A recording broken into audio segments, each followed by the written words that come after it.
जैसे हमने इसको खाद में रख दिया था, ठीक है, अब 15-20 मिनट तो नहीं, हमने ओवरनाइट ही रख दिया था, तो देख रही पीली डंडी होने लगी थी। मैं इस एग्जांपल दिखा रही हूँ। अब तुम सोचोगे अरे इसमें तो हरी अभी ये है, हम इसको रहने देते हैं।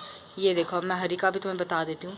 ये स्टैंड स्ट्रॉन्ग करिए, लेकिन ये देखो, ये मैंने तोड़ी नहीं है, 1-2 दिन में अपने आप निकल जाती है। और अगर आपको हो कि अरे हमारा हरा एरियल रूट था, ये शूट डेवलप हो गया, ये चला गया, आप फिर या तो पूरे पौधे को देख लो या फिर इस पर सिंपैथाइज कर सकते हो, तो इसको रख सकते हो। इसको आप मिट्टी में डाल दो, लगेगा लगेगा, नहीं लगेगा तो आप कोई बात नहीं, आप इसको ठीक करिए पहले। अब देखो, मैंने तुम्हें प्रॉब्लम्स बता दी, दिक्कत क्या क्या होती है, कैसे इसको रखना चाहिए, सब बोल दिया, लेकिन अब भाई ख़राब हो गया, इसका ध्यान कैसे रखें ये तो बताओ। तो चलो ये भी देखते हैं कि इसका ध्यान कैसे रखा जाता है। स्टेप नंबर 1, आप सबने ये तो सुना ही होगा ना कि एक सड़ा हुआ एप्पल बास्केट में सारे एप्पल्स को सड़ा देता है या गला देता है। उसी तरीके से लकी बैम्बू की कुछ ये कहानी है। सिर्फ एक ये बैम्बू गला था, यानी कि येलो होने लग गया था। अब ये देखो, ये सेम पानी शेयर कर रहे थे ना, तो जड़ें भी सेम जगह पे शेयर हो रही हैं, जिस वजह से जो पोर्शन इसके अंदर थे या जिस वजह से ये गल रहा था, वो सब यहाँ पे भी स्प्रेड आउट हो गया। एंड स्लोली ये सारा का सारा हमारा गलने लग गया। ये देख रहे हो, 7-8 बैम्बू यहाँ खो गए, यहाँ पे भी कुछ 4-5 बैम्बू खो चुके हैं। सबसे पहला स्टेप है आपको इन्हें क्लीन करना है, तो मैं आपको मिलती हूँ इन्हें क्लीन करने के बाद। तो ये देखिए, हो चुकी है क्लीनिंग, यानी कि सफाई हुई है 3 कैटेगरी से। तो मैं आपको पहले 3 कैटेगरी समझा देती हूँ। कैटेगरी नंबर 1 वो है ये है ड्राइड लकी बैम्बू की शूट्स भी नहीं कह सकते, बैम्बूज ही कह लो आप। अब देखो, कई लोग बोलेंगे अरे इसमें तो हरी पत्ती थी, तुमने ये क्यों निकाल दी, ये रॉन्ग है, ये है। ये देखो, ये निकल गई, यानी कि अंदर से गल रही थी, ये धीरे धीरे ये भी पीले हो जाते हैं। नॉट ओनली दिस, इसमें फूई लगना शुरू होगी, जैसा आप देख सकते हैं। ये होती है फूई की निशानी। अब मैं आपको बता दूँ, फंगस कह सकते हो आप इसे। अब मैं जो एग्जांपल आपको बता रही थी कि एक सड़ा हुआ सेब सारे बास्केट को गला देता है, ये देखिए येलो लीव्स, ठीक है, लेकिन ये अभी ग्रीन है। अब मैं आपको जो दूसरी कैटेगरी दिखाऊंगा ना, उसमें आपको इनका असर दिखेगा, और फिर दूसरी कैटेगरी से आपको इन पे असर दिखेगा। तो चलो मिलते हैं दूसरी कैटेगरी से। Category number 2, the wannabe damaged bamboo stems.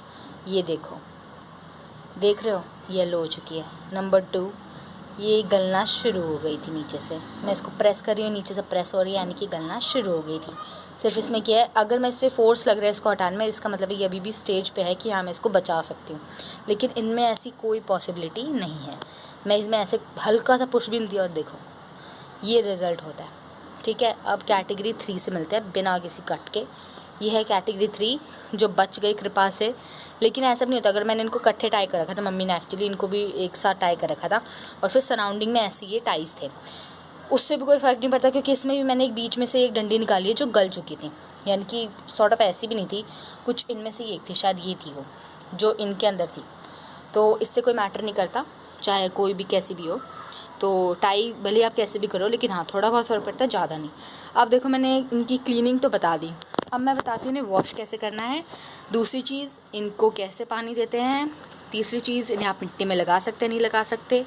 चौथी चीज़ कि इनको कब कब पानी देना होता है, कब कब पानी चेंज करना होता है। और पांचवी चीज़ कि इसको सनलाइट में रखना चाहिए या नहीं रखना चाहिए। टिप नंबर 1 है डीप क्लीनिंग, यानी कि आपको इनकी जड़ों को, जहाँ पे आपको लगे कि थोड़ा स्टिकी सा हो रहा है, यहाँ इन जड़ों को डीप क्लीन करना है, और यहाँ तक आपको डीप क्लीनिंग करनी है, पत्तों को वॉश कर देना है। मैं इनको डीप क्लीन कर रही हूँ, आपने अब सीख ही लिया कि कैसे डीप क्लीन करना है। आप भी डीप क्लीन करिएगा अपने लकी बैम्बू को। मैं एक बार डीप क्लीन कर लूँ, फिर आपसे मिलती हूँ। एक और टिप है कि जिस भी जार में आप अपने लकी बैम्बूज़ को वॉश करने के बाद लगाएंगे, उसको भी बहुत अच्छे से धो लीजिएगा। सोप का यूज़ करते तो और डीप क्लीन करिएगा, सिर्फ वाटर का यूज़ करते तो जो भी मार्क्स होंगे, जैसे कि पुराने जार में है, मैं आपको दिखा देती हूँ, ऐसे कुछ मार्क्स, इनको क्लीन कर लीजिएगा। दोनों में डिफरेंस तो आई होप विजिबल होगा ही आपको। ये थोड़ा ब्लर हो रखा, गंदा हो रहा है, साफ़ है बिल्कुल। तो जार्स को भी क्लीन कर लीजिएगा, ये भी बहुत बड़ा फैक्टर होता है अपनी लकी बैम्बू की ग्रोथ के लिए। जी, बैम्बूज हो गए हैं रेडी, जार्स हो गए हैं साफ, तो चलो इनको अरेंज करते हैं। तो जी, अरेंज होके जच के तैयार हैं हमारे लकी बैम्बू।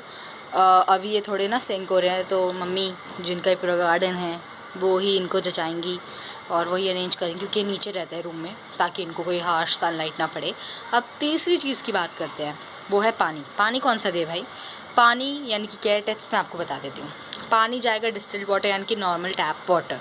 जहाँ पे भी आप हो, नल का पानी आपने प्रयोग करना है। इस नल के पानी में ही सारे इसके लिए पोषण है। गलती से भी ना आप जो ड्रिंकेबल वाटर आरओ का पानी जिसे हम कहते हैं वो मत दे देना, वरना आपका पौधा गया। वो मिनरल्स के सहित होता है, जिस वजह से इस पर ज़्यादा हैवी पड़ जाता है एंड ये नहीं चल पाता। मैं आपको ये बता देती हूँ। तो इसलिए डिस्टिल्ड वाटर देना है, यानी कि मतलब डिस्टिल्ड भी छोड़ो, आप नॉर्मल टैप वाटर देना है, सादे नल का पानी।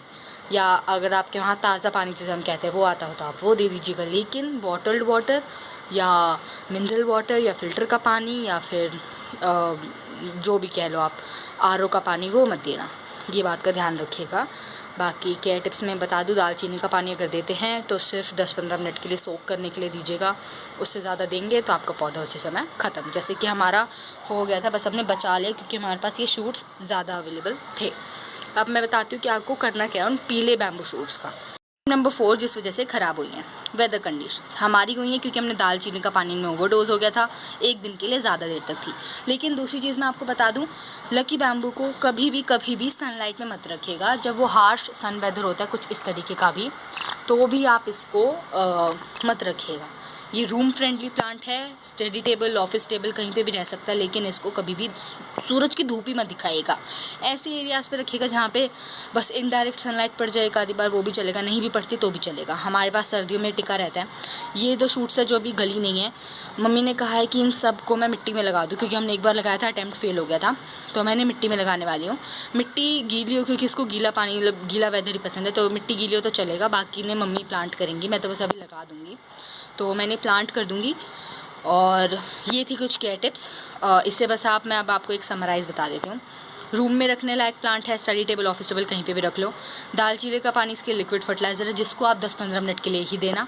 तीसरी चीज़ है, अगर आपका बैम्बू कुछ इस तरीके से पीला होने लग जाए तो प्लीज़ उसको निकाल दीजिएगा। ये मत सोचिएगा अरे हरे बैम्बू है उनके साथ ठीक हो जाएगा, नो नो नो, ये कर लीजिएगा। तीसरी चीज़, चौथी चीज़, इसका पानी यानी कि glass jar time to time clean करिएगा।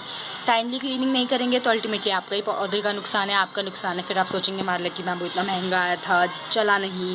एंड लकी बैम्बू को पीस, सुख समृद्धि का पौधा कहते हैं, तो जब पौधा ही सुखी नहीं होगा तो वो हमारे घर में सुख समृद्धि क्या लाएगा? कभी आप ये लॉजिक लगाइएगा। जब आपका पौधा ही सुखी नहीं होगा तो शायद वो स्ट्रेस में रह के आपको क्या खुशी दे पाएगा, आप खुद सोचिएगा। तो जब आपका पौधा खुश होएगा ना तो वो आपके लिए खुशी ला पाएगा, क्योंकि वो घर में पॉजिटिविटी लाएगा। हमने हमारे पौधे को क्लीन कर दिया है, तो पौधों में भी जान होती है, फीलिंग्स होती है, तो आप प्लीज़ उनकी फीलिंग्स को समझिएगा। पीला पौधा दिखे ये नहीं कि उसको फेंक के नया ले आएँ, उसको कोशिश करिए रिवाइव करने की। क्या पता वो रिवाइव हो जाए, और मतलब उससे भी आपको एक लेसन मिलता है कि try but not cry, right. तो चलिए मिलते हैं ऐसी अगली वीडियो में। वीडियो को एंड करते हैं हमारे न्यूली लॉन्च्ड लकी बैम्बूज़ के साथ। तो चलिए मिलते हैं आपसे अगली वीडियो में। ये थी कुछ care tips and happy gardening. हो सकता है मैं ये वीडियो 2 पार्ट्स में डालूँ, तो प्लीज़ टाइम टू टाइम देख लीजिएगा और प्लीज़ ज़्यादा व्यूज़ करिएगा और हमारे सब्सक्राइबर्स बढ़ा दीजिए please. Happy gardening all, bye.